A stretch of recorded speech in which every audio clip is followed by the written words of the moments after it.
அப்பா, நான் வேண்டுதல் கேட்டு அருள் புரிதல் வேண்டும். ஆருயிர்களுக்கெல்லாம் நான் அன்பு செயல் வேண்டும் என்ற ஒற்றை வேண்டுதலையே தன்னுடைய வாழ்வியலாக கொண்ட வள்ளலாரை நினைத்து நாம் அத்தனை பேரும் இங்கே குழுமி இருக்கிறோம். நான், நீங்கள் என்கின்ற அந்த பொருண்மையெல்லாம் ஒன்றாகி நாம் ஆகி நிற்கின்ற ஒரு பொழுது இது. நாம் என்று சொல்லும் போது உதடுகள் ஒட்டும், அதன் மூலமாக நமக்குள் உறவுகள் துளிர்க்கும் என்பதனால் நாம் ஆகி நிற்கின்ற இந்த பொழுதை நான் என்னுடைய வாழ்நாளிலேயே மிகவும் மகிழ்ச்சியும் நெகிழ்ச்சியுமான பொழுதாக இனிமேல் நினைத்து கொண்டாடுவேன் என்பதை இந்த மேடையில் சொல்வதில் நான் மிகவும் பெருமை அடைகின்றேன். இந்த நிகழ்வுக்காக என்னை அழைத்து அன்பு பாராட்டி இருக்கின்ற என்னுடைய அன்பான சகோதரர், இந்த அரங்கத்தின் தலைவர் திருஞானம் அவர்களுக்கு நான் என்னுடைய வாழ்நாள் நன்றிகளை தெரிவிக்கின்றேன். அவர் என்னை அழைத்திருக்காவிட்டால் இந்த தாம்பரத்தில், இந்த குருஷேத்திரம் என்கின்ற இடத்தில் இப்படிப்பட்ட ஒரு சமத்துவ பூமி நிலவி கொண்டிருக்கிறது என்கின்ற அந்த அறிவு எனக்கு கிடைக்காமலே போயிருக்கும். எனவே அந்த அறிவை கொடுத்து என்னுடைய அறியாமையை நீக்கிய என்னுடைய அன்பான சகோதரர் திருஞானம் அவர்களுக்கு நான் என்னுடைய மனமார்ந்த வாழ்நாள் நன்றியை உரித்தாக்குகின்றேன். அதே போன்று இந்த நிகழ்வில் பங்கேற்றிருக்கின்ற செயற்குழு உறுப்பினர்கள், துணைத் தலைவர் சுந்தரமூர்த்தி ஐயா அவர்களே, செயலாளர் வசந்தா மலையப்பன் அவர்களே, ஏனென்றால் எந்த இடத்துலையும் ஒரு பெண்ணோட பேரை பார்த்தா எனக்கு ரொம்ப சந்தோஷமாயிடும்.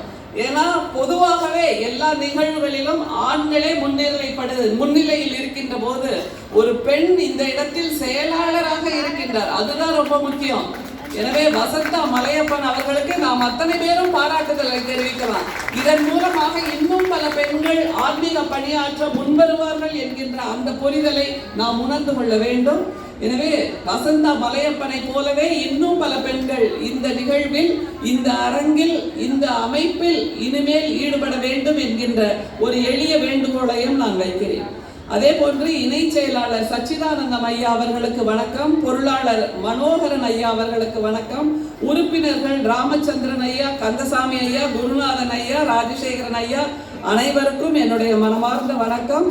இவர்களை தாண்டி எப்போதும் என் மீதும் என்னுடைய அன்பான கணவர் முனைவர் பாலரமணி மீதும் அன்பு செலுத்துகின்ற எங்களுடைய உடன்பிறவா சகோதரர் பொன்சி என்று நாங்கள் கொண்டாடுகின்ற எங்களுடைய பொன்சி அவர்களுக்கும் என்னுடைய மனமார்ந்த வணக்கம். ஏன் நான் எல்லாரையும் குறிப்பிட்டு சொல்றேன்னா, நம்மால சொல்ல முடியறது அது ஒன்றுதான். நாம இன்னைக்கு என்ன, இவருக்கு ஒரு 100 கிலோ தங்கம் கொடுத்துட போறேனா, திருஞானம் அவர்களுக்கு ஒரு 100 கிலோ தங்கம் கொடுத்துருவேனா, இல்லை வசந்தா மலையப்பன் அவர்களுக்கு ஒரு 10 பட்டு புடவையை கொடுத்துட முடியுமா, அல்லது சகோதரர் பொன்சி அவர்களுக்கு வேற என்ன கொடுத்துட முடியும்? அன்பை தவிர கொடுப்பதற்கு நம்மிடம் எதுவுமே இல்லை என்கின்ற புரிதலை நமக்கு இந்த பூமி நிகழ்த்தி கொண்டிருக்கிறது பெரியவர்களே.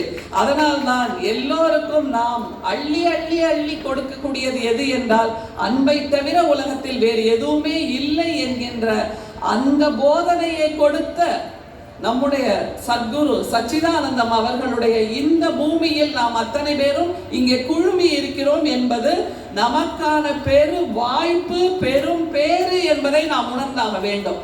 ஏன்னா இந்த மாதிரியான ஒரு மாலை நேரத்துல யோசிச்சு பாருங்க, பொதுவாக இந்த நகரத்தில் எங்கே போயிருப்பார்கள், அதிலும் குறிப்பாக இளைஞர்கள் நிறைய பேர் இருக்கிறார்கள் என்பதை பார்க்கும்போது எனக்கு நெகிழ்ச்சியாக இருக்கிறது. பொதுவாக இந்த மாதிரியான நல்லா கைதட்டுக்குமா,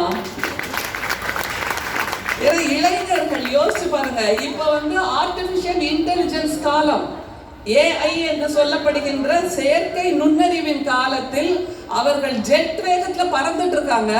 அவங்கள பிடிச்சி உட்காத்தி வச்சு அவங்களுக்கு சத்குரு சச்சிதானந்தத்தை பற்றியும் அவருடைய போதனைகளை பற்றியும் 2 நாட்கள் அவர்களுக்கு நாம் சொல்லிக் கொடுக்கிறோம் என்றால் அதற்கு இந்த அரங்கத்தில் உள்ள நீங்கள் தான் முக்கியமான காரணம் என்பதை நம்மால் உணர்ந்து கொள்ள முடிகிறது. நீங்கள் தான் அவர்களை ஆற்றுப்படுத்தி அழைத்து வந்திருக்கிறீர்கள். நீங்கள் தான் அவர்களை இனிமேலும் வாழ்க்கையில் ஆற்றுப்படுத்த இருக்கிறீர்கள் என்னும் போது உங்களுக்கு நான் என்னுடைய வாழ்நாள் வணக்கத்தை இங்கிருந்தே தெரிவிக்கின்றேன். இப்படித்தான் நம்முடைய இந்திய தேசத்தில் தான் பெற்றோர்கள் இப்படி இருப்பார்கள் என்பதும் எனக்கு மிகுந்த மகிழ்ச்சியாக இருக்கிறது. நீ எங்க வேணா போப்பா, என்ன வேணா பண்ணிக்கோப்பா அப்படிங்கிற மாதிரியாக இல்லாமல் நம்முடைய குழந்தைகளை நாம் கங்காருவை போல் வயிற்றில் சுமந்தது 10 மாதம். ஆனால் எல்லா காலத்திலும் வயிற்றில் தவிர உடம்பிலும் மனதிலும் உள்ளத்திலும் அன்பாலும் சுமந்து கொண்டிருக்கிறோம் அல்லவா? அது இந்திய பெற்றோர்களுக்கே உரிய ஒரு நற்குணம் என்பதை நாம் புரிய வேண்டும். அந்த நற்குணம் எப்படி வந்தது என்றால் அதுதான் ரொம்ப முக்கியம். அந்த நற்குணம் எப்படி வந்திருக்கும்? போயிட்டே இருக்கோம், திடீர்னு எனக்கு ஞானோதயம் வந்துடுச்சு.